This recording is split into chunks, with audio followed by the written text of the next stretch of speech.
Wukong actually has not been played yet by Tarzan at this event. In the 5 games that AL played to get to the quarterfinals, they didn't have to use that champion a single time. We'll see if that changes here, but no, the priority instead is going to be on the Poppy. 7 wins and 3 losses on this one. It's been a very successful champ so far. Yeah, and it's a flexible pick, so opening up with it as first pick is definitely viable. And now you don't have to continue to ban that one of Keria champs. The Poppy definitely pairing well with the Bard as well as the Nico bans that usually find him.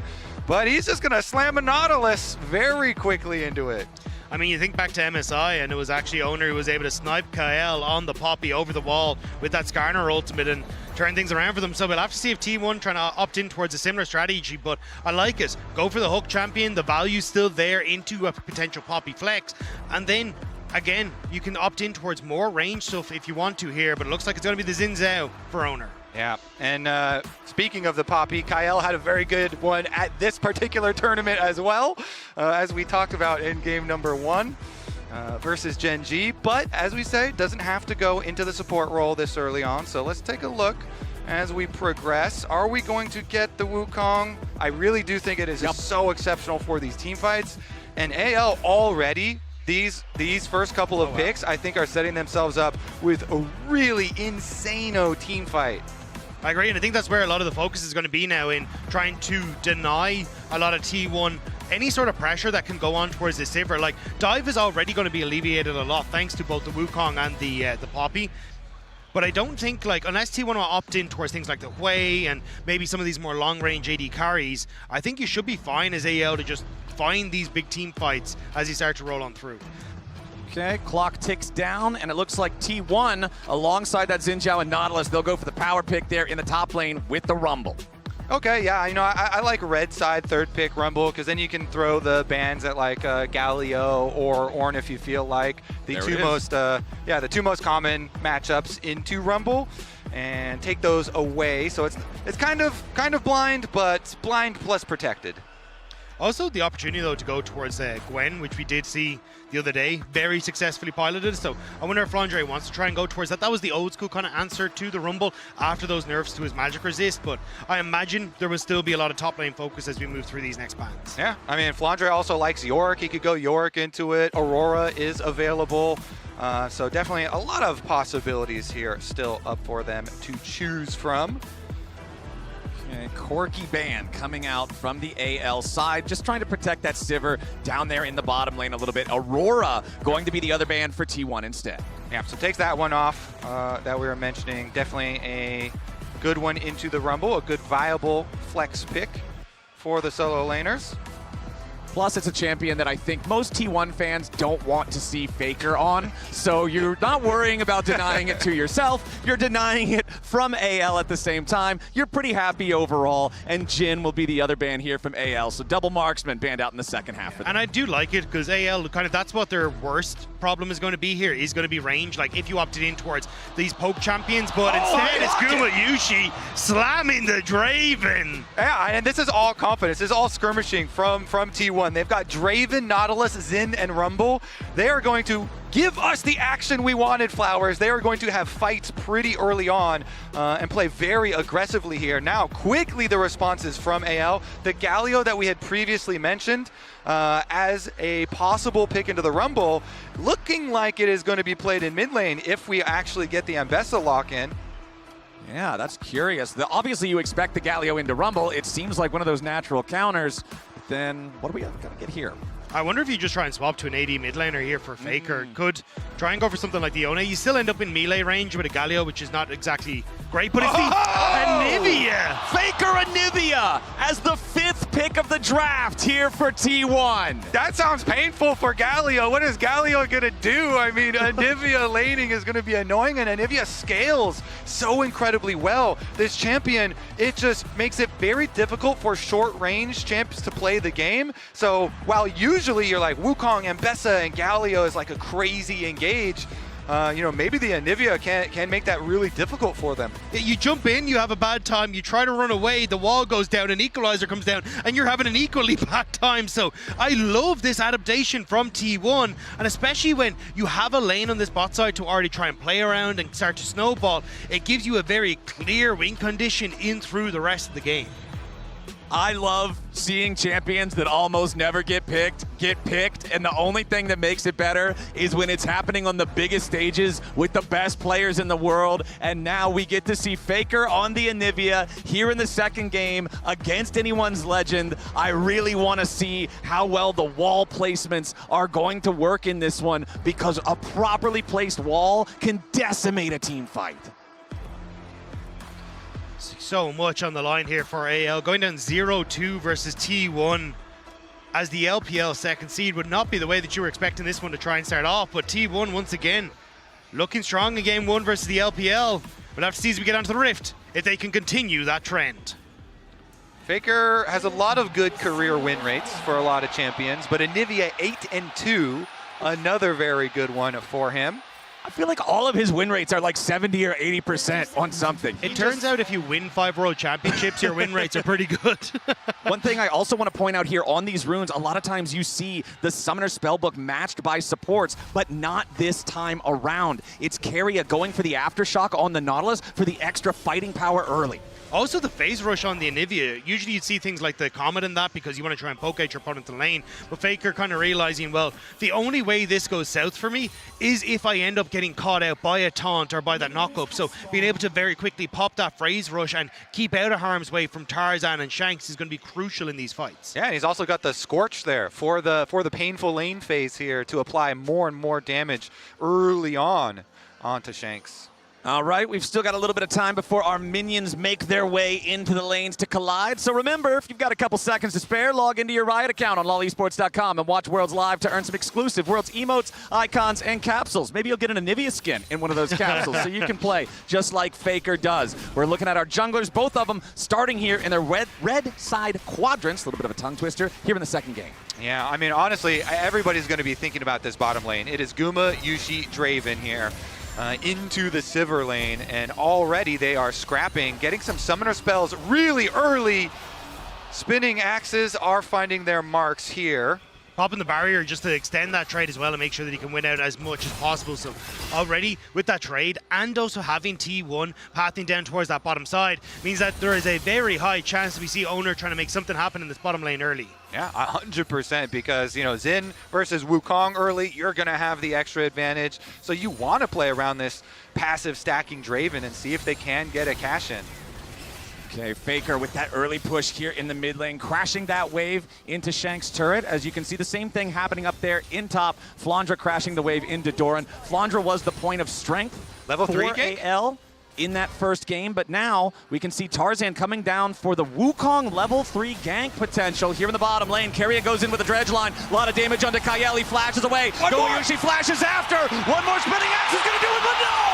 Hope denies it as Keria has to flash over the wall to escape, and T1's marksman gets punished. Nice move from Tarzan early. Tarzan gets there first. You wanted to see him, Flowers, with some early aggro. Well, he does it even on Wukong. This is something you don't expect. You think this champion is going to full clear, but Tarzan gets down there. Kael does survive. That is also the critical part. Guma's going to flash forward to try and get his cash in, but Kael does gain just enough distance. Look how close that was. That terror shot came in clutch. The auto attack was winding up, but Tarzan living up to the monkey trickster name in this one, immediately going bot side. Off of what was a very odd path because he did clear from his Krugs into Raptors, but now in mid lane.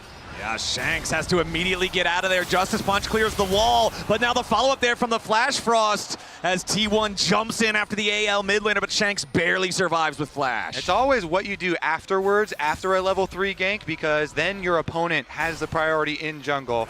And so Oner on the Xin is going to be able to grab the top side Scuttle Crab and then go into his re-clear. Raptors are respawning for him.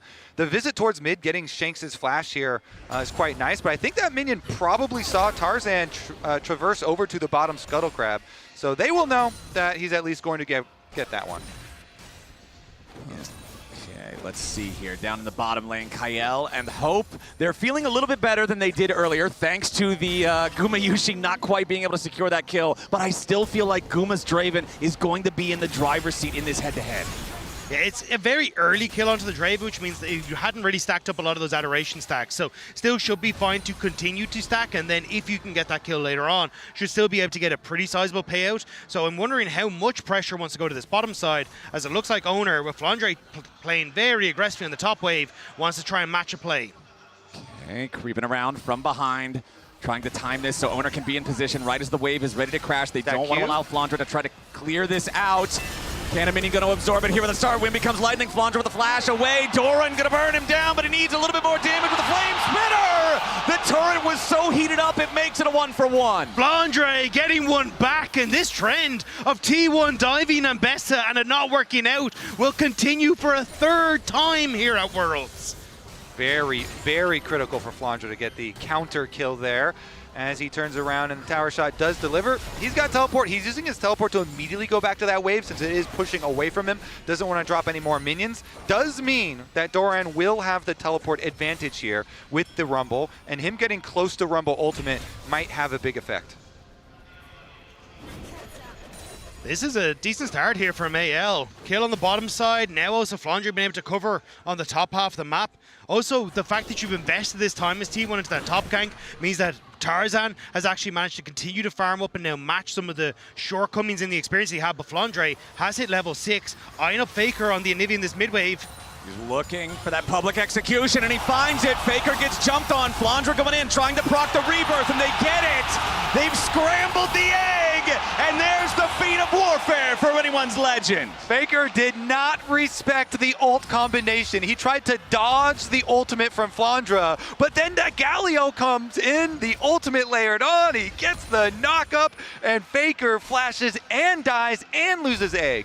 Exactly. Losing the egg is so big. The rebirth has a 4-minute cooldown, and Faker is so much more vulnerable now. Flandre had to give up a lot, though, to make that play happen. Doran was able to shove in that wave topside very, very quickly. You can see it reflected in the CS difference there and the gold difference. Flandre up a kill, but bang on even when it comes to the gold. The old men on the rift, fighting it out there in the Yes, mid sir. lane. Flandre makes his roam down, gets big value out of it. Let's see though, Anivia does still scale well, but you have to worry about repeat ganks. When you don't have the safety of your flash or your egg, you are definitely a vulnerable target. Exactly. That passive is such a powerful defensive tool, just at dissuading plays being made against you, and to lose it alongside the flash, like you already said, Kobe, there's now this massive target on the back of the Anivia. 35 seconds until the Void Grubs spawn. The Infernal Drake already on the Rift. You're seeing a couple pings around that bottom side river area coming out from AL right now. It is a question now of how much do T1 value AL's ultimates being down. Shanks won't have his up and available, which is such a massive tool for these fights, and maybe they think they can actually take the scrap with their own ultimates up and available. It will be a very short window of time where those Void Grubs are up, but at least at the moment, with the push on top for Gumayusi and for Keria, looks like they should be able to start up these Void Grubs on spawn and at least get one for themselves.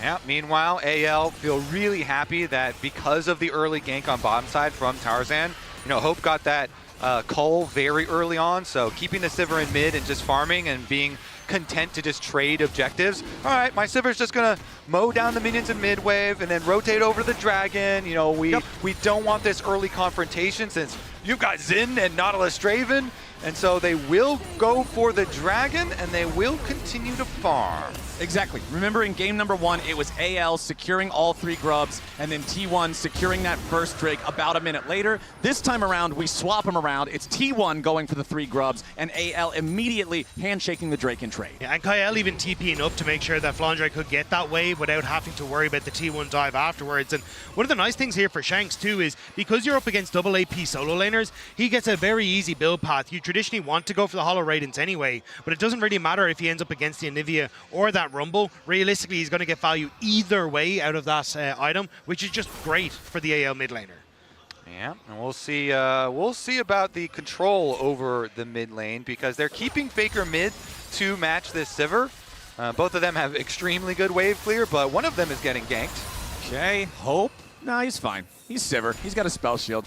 He's okay. And during that time, where Keria does show mid going for a possible gank, it actually allows Kael to get really deep vision. Look at that jungle. He just lit it up. 3 wards left by Kael, super deep. And you know that Tarzan can take advantage of that information.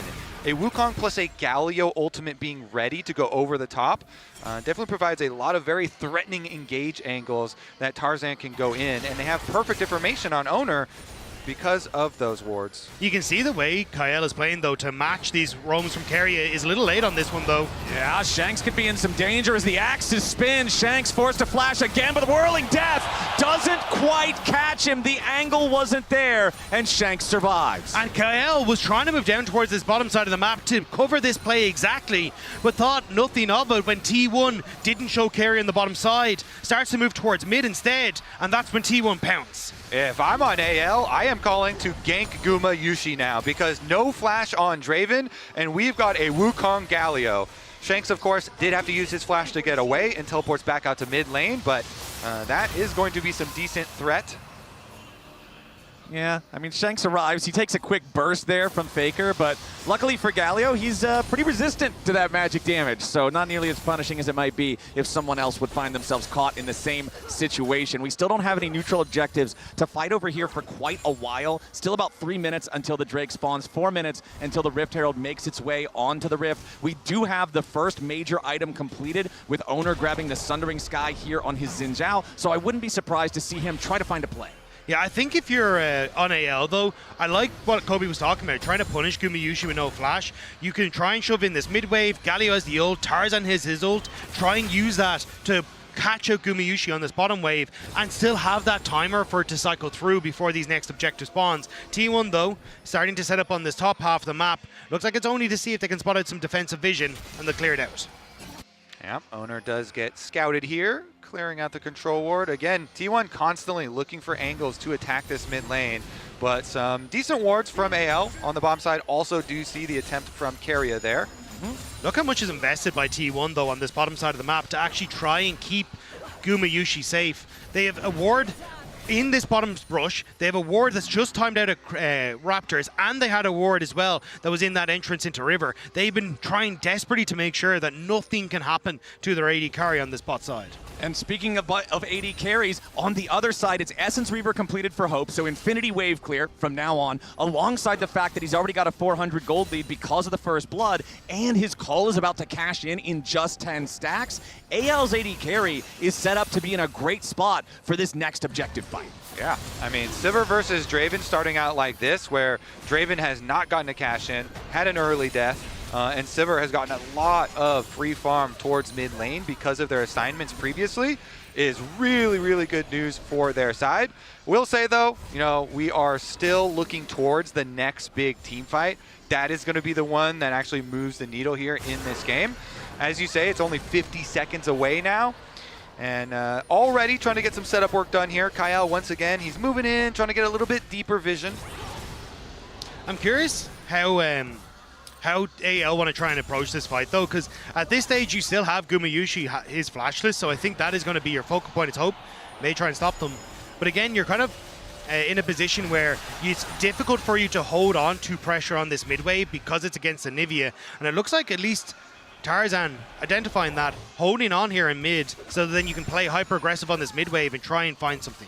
And you just saw it right there. Hope's boomerang blade, his ricochet, bouncing through the wave to stop Gumayusi's back as Doran goes in from a ton of damage here with a Flandre. The public execution plus the flash to try to get away. Flash Electro Harpoon coming out from Doran! But no! It's Flandre with reinforcement from Shanks for the shield, for the outplay to stop Doran in his tracks. Wait a sec!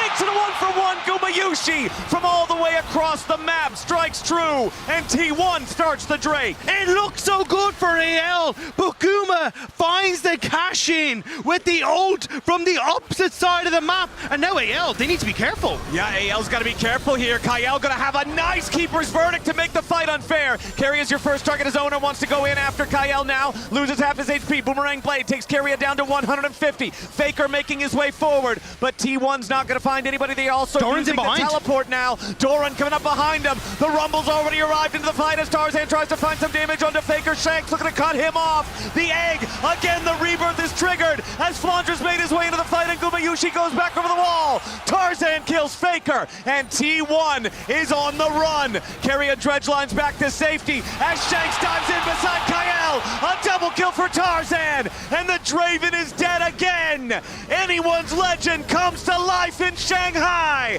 and they're at a 2,000 gold lead. They turn the play back around on T1. Doran tries to get there faster. T1 try to collapse onto Hope, but it's anyone's legend who may have just blown this game open. And Tarzan's Wukong, he does so much work prioritizing this champ, gets onto Faker, the double ultimates there, he did so much. Got Oner's ult out, puts Faker into the egg, and Tarzan will finish up that kill there, while the rest of the team, they had brought Flandre in, he had teleported in, and they allow the chase. Kael knows Guma's got no flash, so he's dead meat.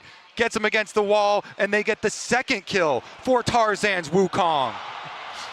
Tabe celebrating as he always does when his teams do well, and I think he's going to be very happy with that one. The fact you get bot tower off it, you got so many kills, you're accelerating key carries like the Wukong and this Ambessa in a position where with Rift Herald now up and available, you can really start to focus down people like Gumayusi in this fight who has no flash.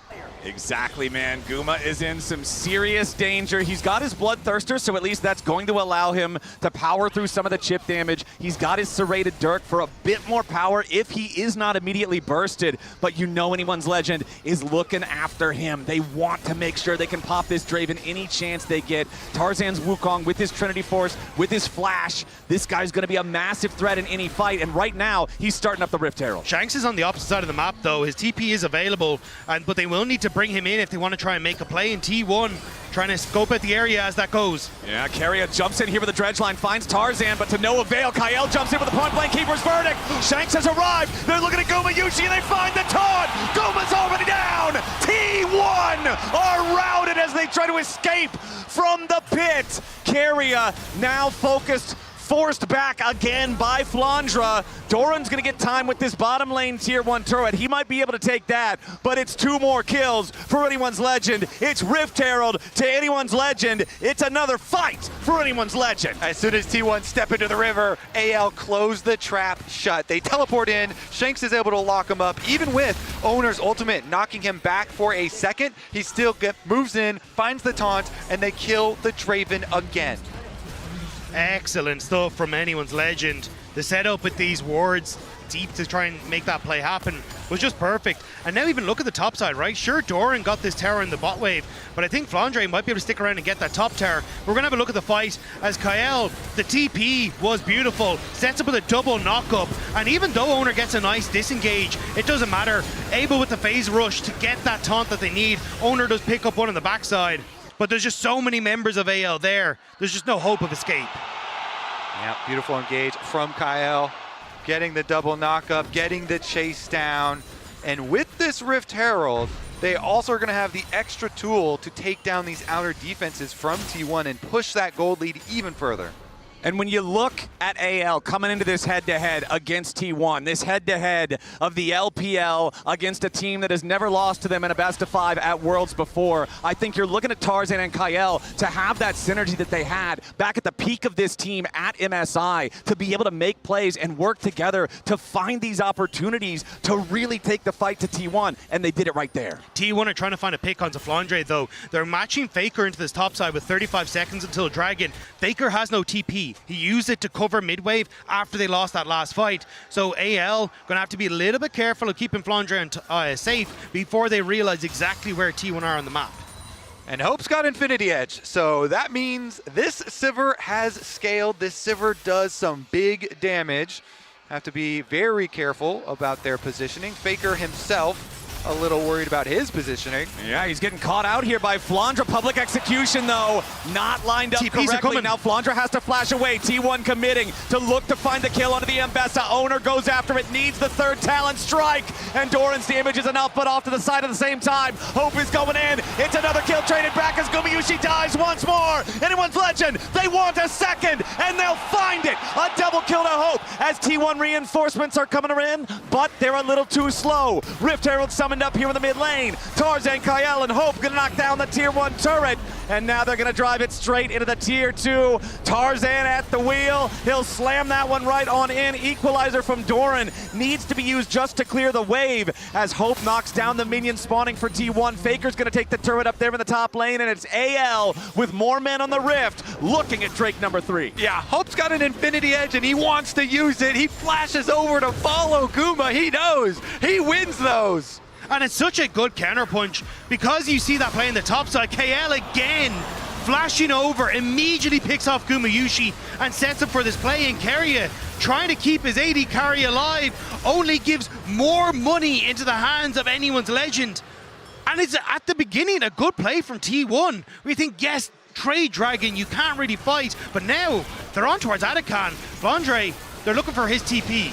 Okay, T1 not afraid to start this up. It's a 2,500 gold lead for anyone's legend, but nobody's here just yet. Otacon already down to 5,000 HP. Tarzan goes in for the Cyclone. Shanks ready to arrive with a grand entrance. Tarzan's low, and the Whirling Death's gonna find the execution. T1 still fighting back as the Otacon is slain by Oner, but he dies in the middle of the fight. Public execution finds no target. Gumayusi on the run. Hope, Flandre, and Kael still looking for a little bit more. It's a 2-for-1 for anyone's legend, but T1 critically takes the Otacon. Oh, the bloodbath continues, and they do get the Otacon in the scramble there because T1 focused down Tarzan. They get the kill there. 2-for-1 is a little bit of extra gold, but you would definitely rather have the Otacon and the extra experience and stats that you get from that. Afterwards, though, AL will make you pay for it even more. They get the top tower and secondary tower on bottom side. That is a lot of gold. I was going to say, I think that's third item for Hope now off the back of it, but it's a Hail Mary call for T1. They know they're in dire straits. Tarzan goes in a little bit early, and it means that there's no real follow-up for him. He falls before Atakan goes down, and it's a scramble from anyone's legend to just find these kills then after T1 get the snipe. Flandre just barely whiffing on the public execution. Could have given that little bit more over to AL, but T1 managed to get the objective. Unfortunately for T1, the shutdown went to Keria to the Nautilus. And so it did not get picked up by Guma there. But still, they are definitely looking to find more picks. They have to get some burst damage here on someone because Hope, 3 items now. I mean, this Sivir is going to rip. You really, really would have liked to get that cash in for the Draven. It looked like the Whirling Death had him, but going over to the Nautilus is so frustrating when you consider the 3,000 individual gold lead for Hope as the 80 carry here with the Sivir. They're moving into the enemy jungle now, and Kael again just slams Oner into the wall, but now he's in danger. Tarzan and Kael both so low, it's 2 dead on the AL side, but Hope is still alive. Faker flashes back over the wall, but Shanks is burning. Flandre caught in the middle of everyone. Anyone's legend have overplayed their hand, and T1 is ready to punish. Hope should be next to die, and Guma cashes in. Only Shanks still stands. That could have been the entire game. A dredge line from Keria, and Oner is ready to follow up. The wind becomes lightning and strikes Shanks down. Ace for nothing, for 1 for nothing, T1. You cannot make mistakes against T1 in playoffs. This is a team that will fight you every chance they get. And a gold lead and a victory that seemed defined for AL is now slipping into T1 having a victory and a lead in this game.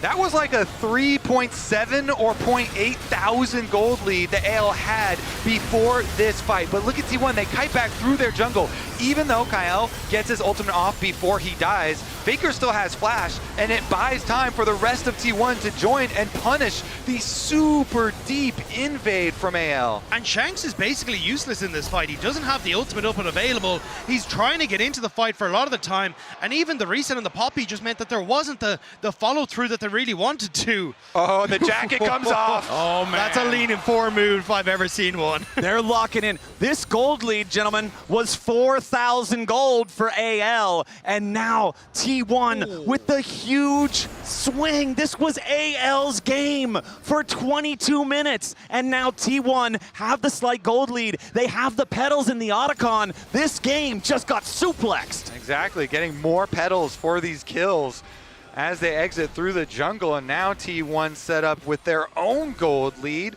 It actually just fully funded the Hex plate here for Guma as well. The Bruisery tanky Draven build where we see him pop the ult really early on. And crucially, they didn't actually have to burn a lot of Summoner's spells to make that one happen. So now with the Dragon in 25 seconds, you still have T1 in control of the area. They can fish for picks. They can make it awkward for this low-range composition to enter into River, thanks to things like the Anivia and the Rumble. I still think if AL can keep space and keep Hope auto-attacking, they do have a lot of damage potential. You know, Tarzan and Shanks here have to have a really good setup to the team fight, though. Okay, it's T1 with control over the river. They're going to start up the Drake. They have the control ward inside the pit. They're going to step back, group up as a clump, as 5 towards the bottom side of the river. AL looking for the approach. Tarzan wants to flank and he flashes over the wall. Now Faker's going to try to get away. Hero's entrance knocks up 3. T1 trying to scramble. The damage comes down and Flandre flashes back over the wall as Oner's first to die. T1 on the run. Kael wants a wall slam, but he can't quite find it. Hope goes in for Goma and he cuts him down. AL 2 for nothing in the fight. It's also 2 for 2 on Dragons, but the Baron is up and they're teleporting up to the top side of the map. Are AL going to go for more? It looks like they will, understanding that this could be their moment to try and bring the game back in their favor.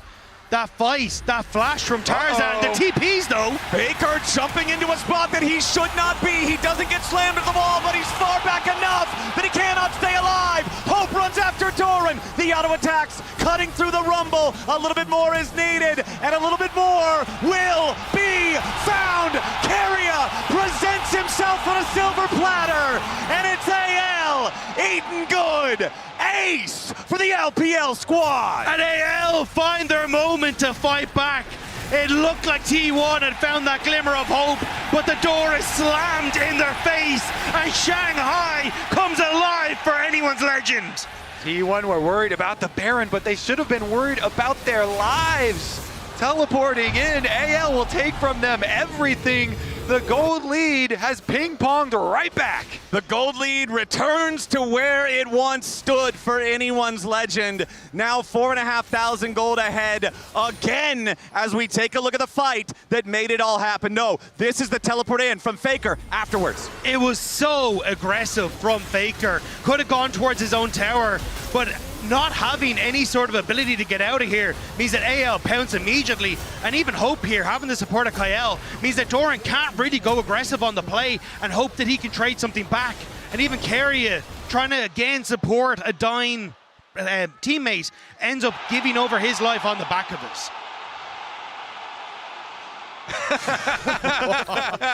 Okay. Look at these guys. All right, AL with the gold lead back in hand, and the Baron buff, so they can take a lot more. That little dip there is just a blink in the radar now. AL looking to siege.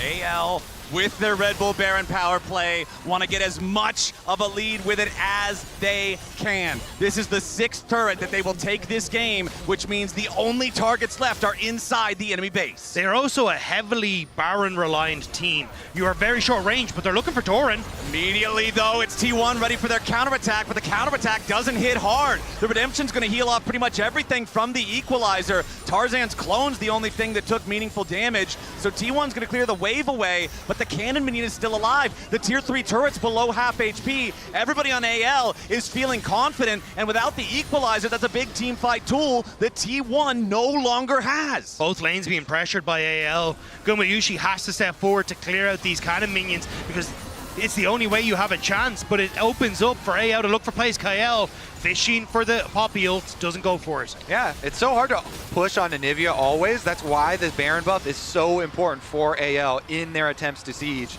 The Baron buff allowing so much of this extra damage to come through, empowering those cannon minions, empowering both lanes. All right, top lane about to be the next target. Flandre wants to crash the wave. Still 1/3 of the cooldown left on the Equalizer. Tarzan takes a little bit of damage here, but again, it's nothing super serious. Shanks leads the charge. Tier 3 turret drops to a colossal smash from Shanks as AL has found their way into the enemy base. T1 scrambling, regrouping between the top and mid lanes, as they do want to continue trying to defend the turret. AL's gonna take their time though. Now they focus on the top lane, tier 3. Flandre's already got the wave. Hope steps up. Second tier 3 turret eliminated as T1 continue to retreat. Anyone's legend still playing it nice and slow. Inhibitor under siege topside first. Hope plus the cannon minion, more than enough to take that one down. Mid lane's already down. Those two inhibitors within 10 seconds of one another, nearly perfectly synced up as anyone's legend take their exit. They look at that 40-second Drake timer and say, right, we've got enough pressure. Mid and top wave's going to be pushing in our favor. We can reset, pick up a completed item, a 4th item for Hope. And he should be able to carry through this next engagement. I think for T1, maybe you just have to let it slip. A 3rd dragon, buy some time. Hope this Anivia can get to a position where she can be a massive threat in fights. Yeah, AL here moving in. 4 items now for Hope as well. The Sivir, the damage will be insane, bouncing back and forth, cutting the healing as well. And look at the footwear of anyone's legend. 4 tier 3 Mercury treads purchased. The ability for the Anivia to try to do anything meaningful to so many of these champions is so restricted. And you can see T1 are making the call. We cannot go fight for this. It's not Soul. It's not worth it.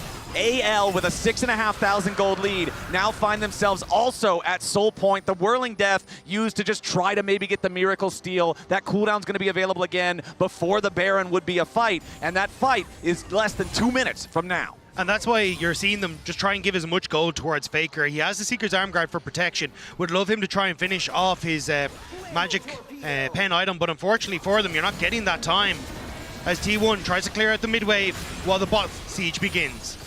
Yep, no more Baron though, means considering Faker has the wave clear of an entire team as Anivia, he can take care of those super minions. Everybody else groups up to defend the only remaining tier 3 turret, but over the wall goes Tarzan. Faker's got to try to stay safe into the back line. Public execution onto Faker. Redemption's not there in time. The egg has already been procced, but he will not be reborn. A kill onto Oner follows. AL's already found 2, and they want Gumayusi. Doran and Keria will be next to die as T1 are wiped off of Summoner's Rift.